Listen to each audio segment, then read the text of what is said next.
To help us evaluate the party's prospects for the province and indeed the DA under his leadership in Gauteng, we're now joined by newly elected DA Gauteng leader, Mr. Msimanga. Soli, good evening. I see your old smiles there as we are testing tonight. Certainly a result you were hoping for, but a mammoth task lies ahead.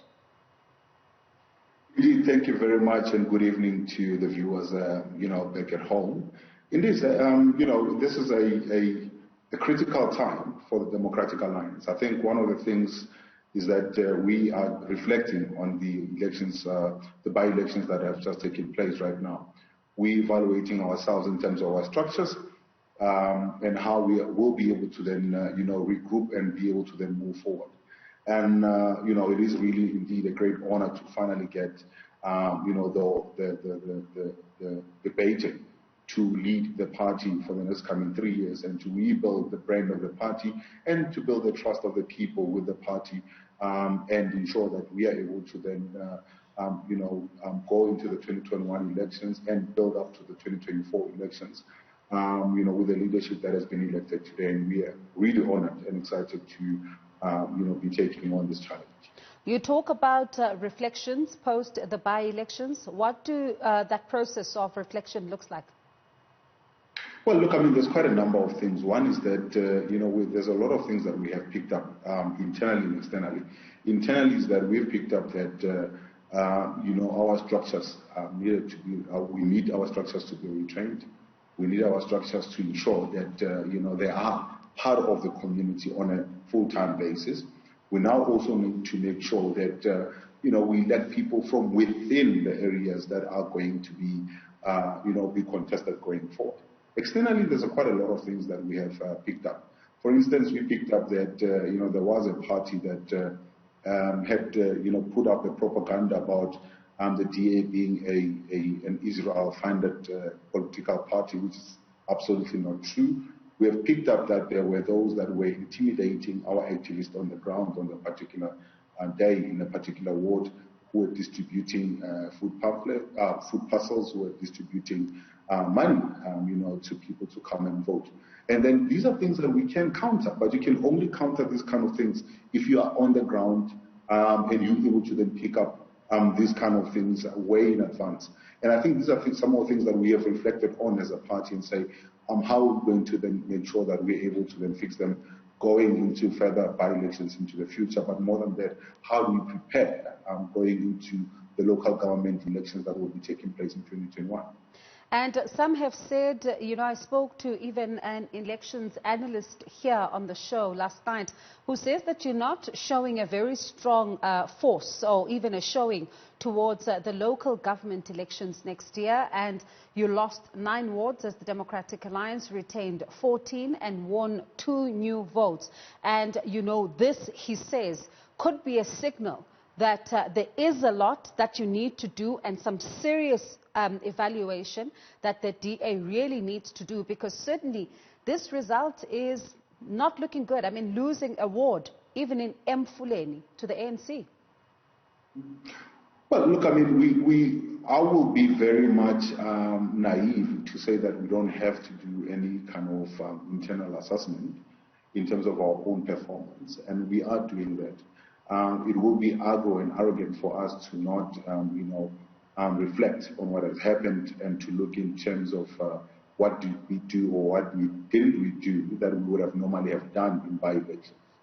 But I think the media have also played a role in really blowing this out. One is that, the DA is not the only party that, contested the by-elections. But if you were to look at the numbers, there are other political parties that contested and have contested, all the wards that were out for grab in Wednesday's by-elections. They didn't even get one.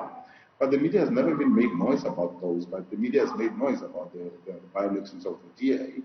But that doesn't mean that we're not going to reflect and try to see where the faults were and how do we then, fix those. One of the things that I found very, very interesting about the analysis that has been taking place up to so far has that they've been one-sided. They haven't looked at, the wars that we have actually won, the 2 wars that we have actually won. They've concentrated only on the losses. They've never really looked at even the voter numbers in those wards that we even lost. And these are things that, I think on the external side, we are going to need to look into. But internally, we are also going to be looking in terms of what is our, branch structures, on the ground. Are they ready to really go towards the 2021 elections?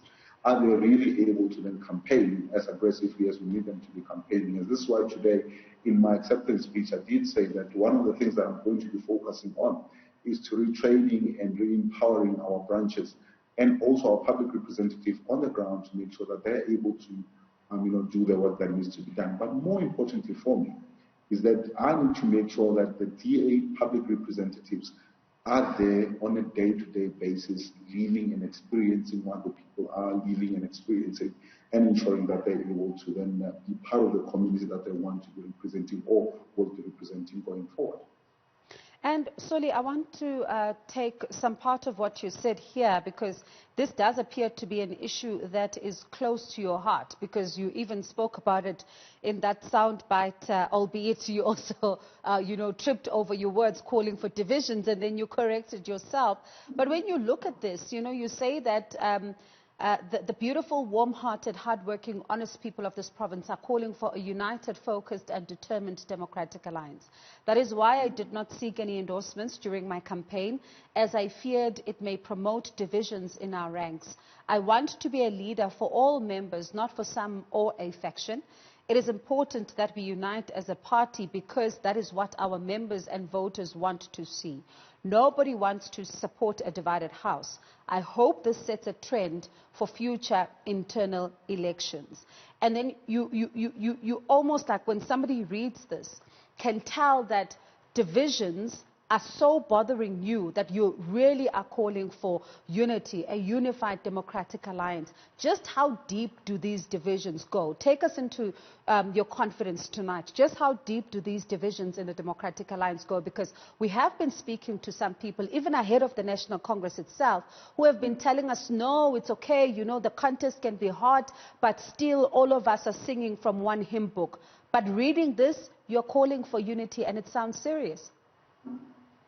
Well, look, I've been one to say that we need to have an honest reflection as the Democratic Alliance here in Gauteng. And Gauteng for some time have, lost its way.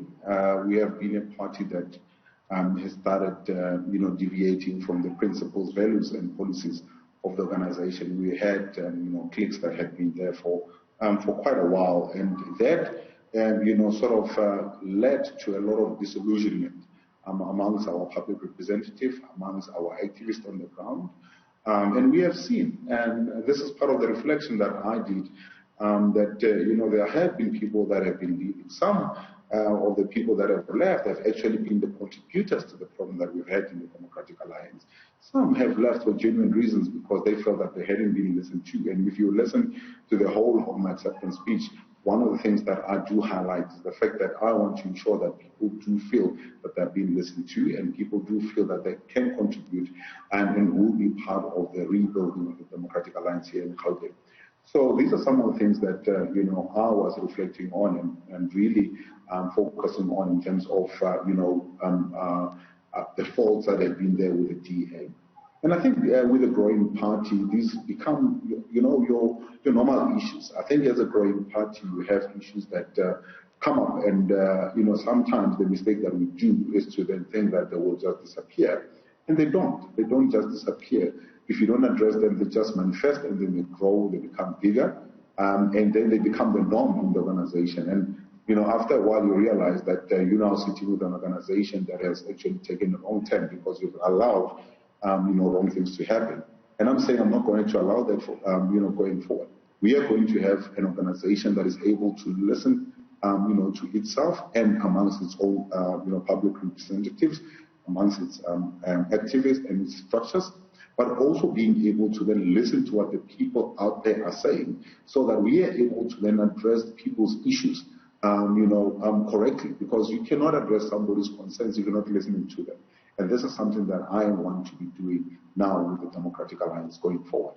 And talking about listening to some of the concerns of the people, others, who are watching the policy conference talking about non-racialism. Others are saying that this is really not a wise move for this particular political party, because some people are still, trying to overcome the injustices of apartheid. Others are saying that their past has shaped who they then become. So when the Democratic Alliance then says that it doesn't see color, as some have loosely put it, then it means that it doesn't see them. And this is something that even Msimanga even said, to say that if you don't see that I'm black, then you do not see me. How are you going to navigate this issue to the voters who are going to be asking you these questions? Because the party has really seen some serious criticism on this one.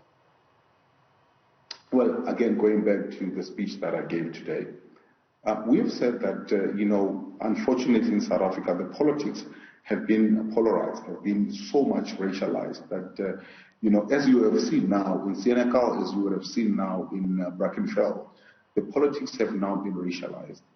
We are an organization, we are the party that says that you can find solutions, but without always bringing race at the forefront of the problem. The forefront of the problem are pretty simple. One is that, you still have people that feel that they've been marginalized economically. You have people that are feeling that they've been marginalized, geographically in terms of where they are versus where the economic opportunities are.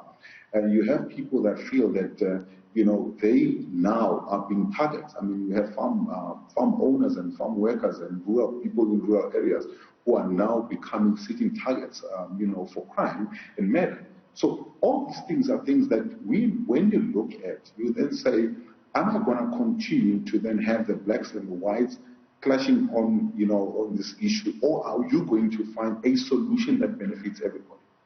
What we have seen is that, the current government has actually used BEE, not, for the betterment of everybody else, but to ensure that those that are politically connected continue to benefit. Yet at the same time, when election time comes, they keep reminding everybody else that you are not disadvantaged because of your skin color. The question is, what are you doing in between to address those particular problems that are there? And for me, that is where the crux of the matter is. We cannot keep reminding people of the past if we're not really, as government, addressing those particular issues and ensuring that there are programs that are aimed at addressing that particular issue and in earnest addressing those particular issues. Because right now we talk about them, but we're not addressing them. Right now, as I'm talking to you, we have money that has been taken away from the health sector. We have money that has been taken away from the education sector. We have money that has been taken away from the police sector, then given into SAA. What does that mean? It means that those same schools, it means that those same clinics, those same hospitals that are in the townships, the same, police stations that are not resourced enough, are still not going to be able to have the resources to be able to bring some kind of dignity, to be able to bring some quality education, quality healthcare into the lives of the same people that come election time, you hear the same politicians going there and blaming apartheid and talking about race this, race that. But the question is, what are they doing to really address those particular issues? And for me, that is where the crux of the matter is. And Soli, unfortunately, we're out of time, but I can't let you go without asking you this very quickly. What is your reaction to news that Prophet Shepherd Bushiri and his wife Mary have fled South Africa for safety concerns? Certainly, this is a worrying development. Well, for me, that is very shocking. First of all, when I read that the police didn't even know that, Bushiri is out of the country, for me, that is very shocking. First, because I even put something on social media earlier on to say that Bushiri has escaped from South Africa. He's escaped from South Africa because actually he was supposed to have handed, or he has handed over his passport. And one of the bail conditions was that he's not supposed to be traveling outside of South Africa. The only places that he was supposed to be or allowed to travel is in Gauteng and in the northwest. Now, to hear that he's already in Malawi and actually even making demands of what will take for him to come back, I find that very ridiculous, and I find that questionable of our authority here in South Africa, and also of the immigration officers or immigration department, but also our borders. There's stories about how he might have left the country.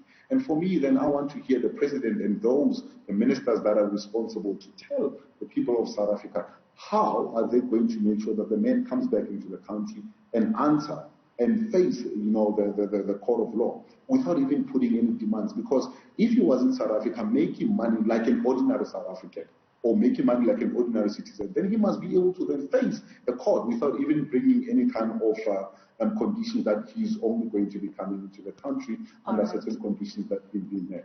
All right. Thank you so much for your time tonight. We certainly do appreciate it. That's Msimanga there, who's the New Democratic Alliance leader in Gauteng. And just